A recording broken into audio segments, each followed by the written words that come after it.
Hi everyone, welcome back to our channel Ease IELTS.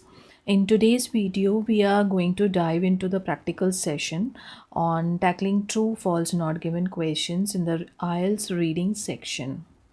This question type can be tricky, but in the previous video, we have already discussed about the challenges which the students face, and also we have discussed about the strategies or tips and tricks which we can use and overcome those challenges. So don't worry, with the right strategies and practice, you will get it down. Grab a pen and paper and let's get started on sharpening those skills. Before diving in, make sure to like this video, subscribe to our channel Ease IELTS, and hit the notification bell so you don't miss out on any future tips and practice sessions. So let's get started. पहले जैसे discuss किया था कि दोनों languages में रहेगा अपनी जो वीडियो है, इंग्लिश एंड हिंदी. आज का जो हमारा टॉपिक है वो ट्रू फॉल्स नॉट गिवन हम प्रैक्टिस ले रहे हैं, जिसमें हमें पहले वाली जो वीडियो थी, प्रीवियस वीडियो में हमने डिस्कस किया था कि चैलेंजेस आप कौन से फेस करते हो और उनको ओवरकम करना स्ट्रैटेजीज़ के साथ कैसे हो सकता है. तो वही strategies and tips and tricks हम लेके इस प्रैक्टिस को लेके चलेंगे. प्रैक्टिकली देखेंगे कि कैसे इसको सॉल्व कर सकते हैं. यहाँ पे आपका जो है questions true false not given के लिए है. The paragraph is the largest thing in the universe. So we have been given the this passage. ये आपका पैसेज है. हमने पूरा पैसेज नहीं पढ़ना है. ऑलरेडी डिस्कस्ड कि हम कभी भी पूरा पैसेज नहीं पढ़ते हैं. उसको अगर पैसेज को पढ़ोगे पूरा तो टाइम बहुत ज़्यादा वेस्ट होता है. यहाँ पे हमें कोई भी लेंथी चीज़ के लिए, हमारा पढ़ने के लिए इतना टाइम नहीं है हमारे पास कि हम उसको पूरा पढ़ें और उसको अंडरस्टैंड कर सकें. So we are just going through the questions. हम सबसे पहले क्वेश्चंस को पढ़ेंगे. We will mark the keywords in the question and then आप उन कीवर्ड्स के साथ पैसेज में जाओगे फाइंड आउट करने के लिए आंसर्स. कैसे करेंगे वो हम पहले देख लेते हैं. तो जैसे वहाँ पे इंस्ट्रक्शंस हमने पढ़नी है. Do the following statements agree with the information given in reading passage. क्या ये जो नीचे स्टेटमेंट्स दी गई हैं 1 से लेके 5 तक जो स्टेटमेंट्स हैं ये एग्री करती हैं रीडिंग पैसेज से. ये जो पैसेज ऊपर दिया गया है, क्या ये जो स्टेटमेंट्स हैं इसके साथ एग्री करती हैं. अगर एग्री करती हैं तो देन इट इज़ ट्रू. अगर वो कॉन्ट्राडिक्ट करती है या ऑपोजिट है then it is false. And not given अगर उसकी इंफॉर्मेशन कोई भी पैसेज में नहीं दी गई है. तो we have already discussed in the previous video also कि अगर आपकी स्टेटमेंट जो है वो आपका मैच करता है, रिलेट करता है पैसेज के साथ, तो आपका वो ट्रू हो जाता है. अगर वो कॉन्ट्राडिक्ट या ऑपोजिट जाती है, ये वाली स्टेटमेंट, क्वेश्चन की स्टेटमेंट और पैसेज की statement, then it is false. And अगर आपको दोनों में आप डिसाइड नहीं कर पा रहे हो what is true, whether the statement is true और इट इज़ फॉल्स, तो वहाँ पे आपका इंफॉर्मेशन जो है वो आपको नहीं पता लग रही है कि क्या है, तो that is your not given. तो हम क्वेश्चंस को ले लेते हैं कि कैसे है. First, read the question and understand the question. It can be in your native language, English, Hindi, Punjabi, कोई भी हो सकती है. उसको क्वेश्चन को अंडरस्टैंड करना पहले ज़रूरी है. So the first question is astronomers. Astronomers often find something odd in the sky. Astronomers जो हैं अक्सर, often means अक्सर, find करते हैं, ढूंढते हैं something odd in the sky. Sky में कुछ ऑड सी चीज़ें, अजीब सी चीज़ें हमेशा फाइंड आउट करने की कोशिश करते हैं या फाइंड आउट करते हैं. तो हमारा क्वेश्चन का मतलब क्या है कि जो एस्ट्रोनॉमर्स हैं वो अक्सर स्काई में अजीब सी चीज़ों को फाइंड आउट करते हैं. अब यहाँ पे मेरा जो हमने यहाँ पे ऑफन वर्ड लिया है, क्वेश्चन में आपका ऑफन वर्ड है, तो हमने पहले भी वीडियो में डिस्कस किया था कि ऑफन जैसे वर्ड्स जो हैं वो आपको पर्टिकुलरली ध्यान देना है। एंड ये जो है वो आपको मिसअंडरस्टूड कर सकते हैं, आपको कंफ्यूज कर सकते हैं कि क्या लिखना चाह रहे हैं। उसकी स्टेटमेंट जो पैसेज के साथ है वो मिलती है या नहीं मिलती है। सो एस्ट्रोनॉमर्स ऑफन फाइंड। अब यहाँ पे हम पैसेज के ऊपर जाएंगे। हमारे कीवर्ड्स क्या हैं? Often, something odd, sky. तो ये 3 वर्ड्स के साथ जाएंगे। अब यहाँ पे पहले लाइंस में देखोगे, मोर देन 10 ईयर्स एगो, 10 साल से ज़्यादा से पहले, while taking the temperature of the universe astronomers found something odd. हमारे कीवर्ड क्या मिल रहे हैं? एक तो हमारा एस्ट्रोनॉमर्स है ही है, फाउंड, फाइंड का हमारा फाउंड आ गया, समथिंग ऑड, कुछ अजीब सा। अब वहाँ पे था कि अक्सर फाइंड आउट करते रहते हैं, लेकिन यहाँ पे क्या लिखा हुआ है? मोर देन 10 ईयर्स एगो, 10 साल पहले, while taking the temperature, temperature लेते वक्त यूनिवर्स में एस्ट्रोनॉमर्स को कुछ मिला, अजीब सा मिला। तो यहाँ पे ये ऐसा कभी कहीं पे भी नहीं लिखा है कि उनको अक्सर मिलता रहता है। इट इज़ मैंशनड अबाउट कि मिला 10 ईयर्स एगो, और वो भी 10 साल पहले। तो हमारा जो आंसर है वो that is not given. Why not given? Because यहाँ पे ऑफन वर्ड दिया है और हमारा ऑफन यहाँ पे कहीं लिखा ही नहीं हुआ है। वहाँ पे आपको प्रीवियस यानी कि एगो यानी कि पिछले 10 सालों से पहले, तो वहाँ पे उसके साथ दिया हुआ है। So that is your not given. Second question is the CMB is the thermal radiation across the entire universe. CMB जो है वो क्या है? थर्मल रेडिएशन है अक्रॉस द एंटायर यूनिवर्स, और एंटायर यूनिवर्स में वो फैला हुआ है। अक्रॉस द यूनिवर्स का मतलब क्या हो गया? कि फैला हुआ है।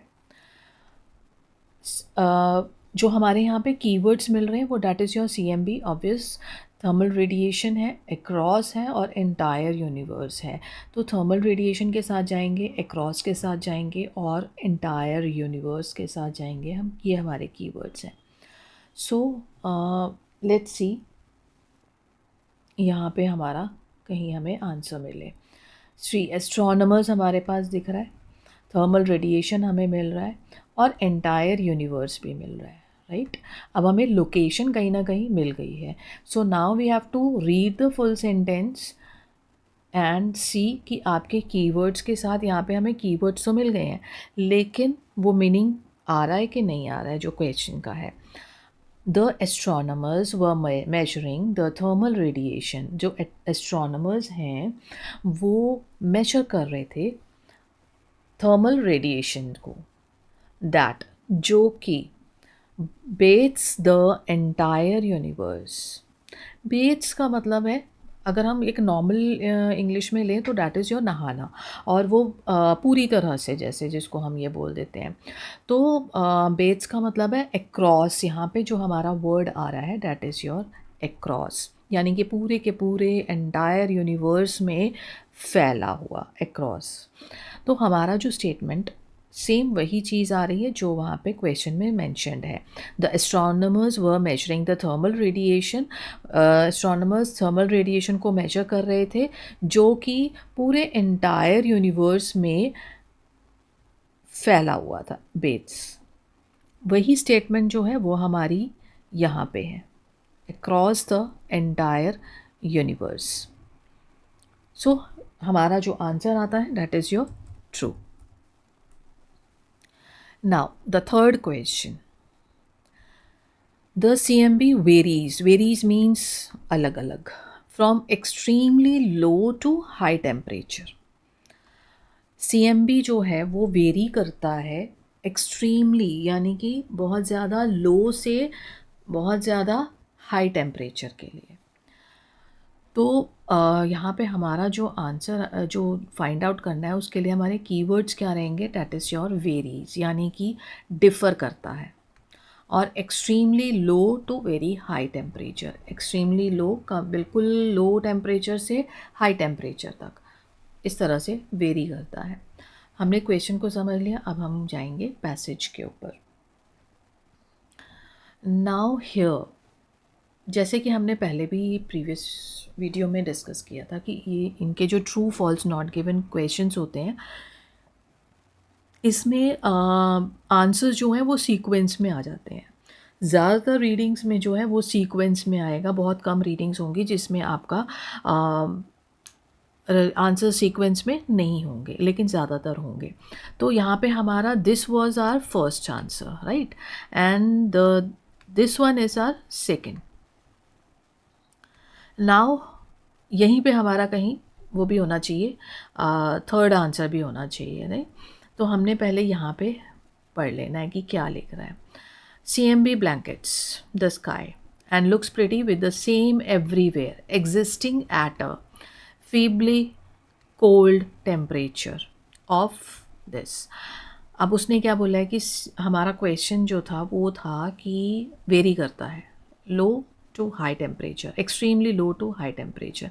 लेकिन यहाँ पे क्या मेंशन कर रहे हैं वो, यहाँ पे मेंशन किया है कि जो CMB ब्लैंकेट है स्काई में, वो क्या करता है, बहुत अच्छा लगता है और है भी हर जगह पे, सेम एवरीवन, एवरीवेयर, सॉरी. तो सेम मतलब हो गया, सेम एवरीवेयर का मतलब है कि ना वो कम ज़्यादा है, ना तो वो कम होता है, ना वो ज़्यादा टेम्परेचर पे जाता है, तो सेम रहता है. तो वहाँ पे हमारा वेरीज वर्ड था, तो यहाँ पे हमारा वो कॉन्ट्राडिक्ट कर रहा है, existing at a feebly cold temperature. तो सेम एवरीवेयर यहाँ पे हमारा वर्ड आया है. सो डैट इज़ वाई वहाँ हमारा सेम है, यहाँ हमारा वेरीज कर रहा है, तो हमारा आंसर किस में जाएगा, कॉन्ट्राडिक्ट में. Contradict means your answer is false. Now the fourth question, investigation छानबीन.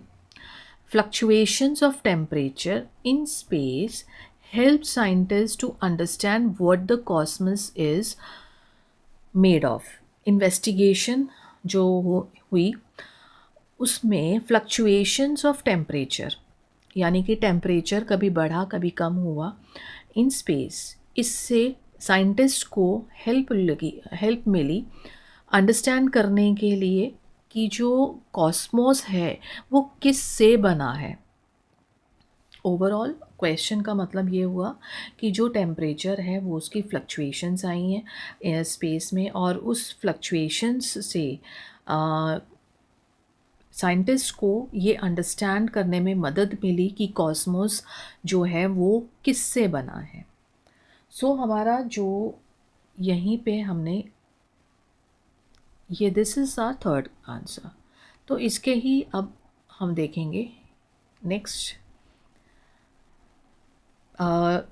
Just a couple of degrees warmer than the absolute zero, this astronomers set out temperature, probe temperature variations as tiny this, born from the quantum of froth that was the universe half moment after the Big Bang. Those random fluctuations. तो random fluctuations है. Random मतलब वहाँ पे हमारा क्या दिया हुआ था, यहाँ ये हमारा क्वेश्चन है, रैंडम मतलब फ्लक्चुएशंस. रैंडम का मतलब होता है कोई चीज़ जो है फ्लक्चुएट करती रहती है आगे पीछे, तो that is your random. Fluctuations भी लिख दिया साथ में. हेल्प साइंटिस्ट की हेल्प करता है. सेम हमारा जो कीवर्ड है क्वेश्चन में भी था, understand what the cosmos is made of. The same keywords are mentioned in the passage also, तो that makes you easier कि आपका आंसर कहाँ पे है, लोकेशन कहाँ पे आ रही है आपकी, और and how it all came to be. ठीक है, तो ये हमारा आंसर जो है यहाँ पे आपका सेम लाइन जो है वो जाती है, और ये आपका answer is fourth, and our answer is obvious true. Now the fifth. The cosmic supervoid is the largest structure in the universe. Cosmic supervoid जो है एक लार्जेस्ट स्ट्रक्चर है, बहुत बड़ा स्ट्रक्चर है यूनिवर्स में. तो अब हमको ये देखना है पैसेज में जाके कि क्या ये जो कॉस्मिक सुपर वॉइड है, ये वर्ड पहले हम सर्च करेंगे कि कहाँ है, और एक देखेंगे कि लार्जेस्ट स्ट्रक्चर जो है कहीं मेंशन है इन द यूनिवर्स। तो एक बार यहाँ तक तो हमें कहीं पे भी, फोर्थ तक तो हमें कहीं पे भी नहीं मिला था जब हमने स्किमिंग एंड स्कैनिंग किया है, तो हमें कहीं पे भी नहीं मिला। तो अब हम यहाँ पे देख लेते हैं आगे। Over the years, astronomers have come up, instrumental error, two parallel universes, enormous cosmic supervoid, यहाँ पे हमें cosmic supervoid मिला, so big that it might be the largest structure in the universe. अब देखो यहाँ पे जो ये हमें keywords तो मिल गए हैं, cosmic supervoid भी मिल गया, largest structure भी मिल गया in the universe, ये भी मिल गया, keywords तो हमें मिल चुके हैं। लेकिन समझने की कोशिश करनी है कि उसने बोला है कि है, इज़, ये हमारा इज़ का मतलब है कि डेफिनेटली है, प्रेजेंट टेंस। तो यहाँ पे हमारा इसके साथ आंसर डिफ़र करता है, वो कहता है लेकिन यहाँ पे क्या है, माइट बी। ये जो ऐसे वर्ड्स होते हैं ये हमें बहुत ही ध्यान से देखने हैं कि ये मीनिंग क्या निकल के आ रहा है। वो कहता कि हो सकता है, माइट बी, ले है या नहीं है, डैट इज़ नॉट गिवन। तो वो तो वहाँ पे तो कह रहा है कि है, तो हमारा क्या हो जाएगा, कॉन्ट्राडिक्ट कर जाएगा। तो सॉरी, नॉट गिवन में जाएगा, क्योंकि हमारे पास तो वो बोल रहे हैं कि पता नहीं, हो सकता है या नहीं हो सकता है, माइट भी। तो यहाँ पे तो है, तो हमारा आंसर किस में जाएगा, नॉट गिवन में। सो ये लास्ट क्वेश्चन, ये वाला जो क्वेश्चन है, इसमें डेफिनेटली आपको थोड़ा सा कन्फ्यूजन हो सकता है, क्योंकि कीवर्ड्स आपके डेफिनेटली मिल रहे हैं, लेकिन उसने एक पॉजिटिव इसमें दे दिया है कि स्टैंड ले रहा है कि है, लेकिन जो पैसेज है उसके अंदर हमें माइट बी के साथ दे दिया कि शायद हो सकता है। तो हमें मालूम नहीं है कि है या नहीं है, तो इसलिए हमारा वो नॉट गिवन में चले जाएगा। So these are the question types. हमने वही स्ट्रैटेजीज़ को फॉलो किया है जो हमने प्रीवियस वीडियो में डिस्कस की थी। सो जो स्ट्रैटेजीज़ हमने वहाँ पे देखी, वहाँ पढ़ी, वहाँ पे वही हमने यहाँ फॉलो किया है। And to take out the answers with दो strategies and tips and tricks, तो आपको ईजी हो जाता है ट्रू फॉल्स नॉट गिवन को आंसर करना।